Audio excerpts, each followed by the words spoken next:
कबयबू कहियाले बोल हमर मन तोर सहीबू। अरे भेंट ना हो समझला न ए हो लगतन मन धन मिल कबयबू कहियाले बोल हमर मन तोर सहीबू। अब नाही रहब नाही रे साहब तोहरो जुदाई सहे के पड़ी कि यरऊ परल बा पहरा तहरा भीरे मिले कैसे आई पढ़ेला ट्यूशन स्कूलवा माना कइले बड़ुए भाई कइले बड़ुए भाई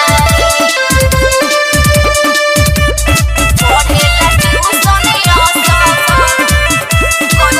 कइले बड़ुए भाई।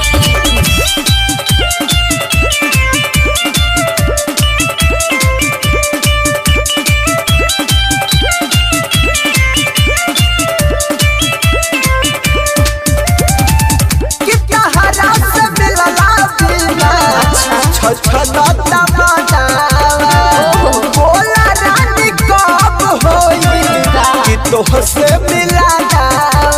अरे हमरो मजबूरी बुझा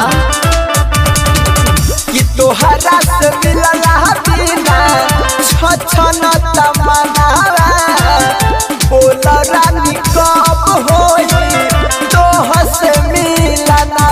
हमर बुझा तू बात कहीं साफा हो छिनले बड़े मोबाइल कले पापा हो कैसे रहब तोहरा बिना तू ही ना बताई बोला ना। यरऊ पड़ल बा पहरा तहरा भीरे मिले कैसे आई पढ़ेला ट्यूशन स्कूलवा माना कइले बड़ुए भाई कइले बड़ुए भाई पढ़ेला ट्यूशन म्यूजिक बाय मनोज माही कि कवना बहाना करके मिले हमसे आई हा कि छछना दियारा हियारा आके जुड़ई हा। अरे तनी बर्दाश्त कर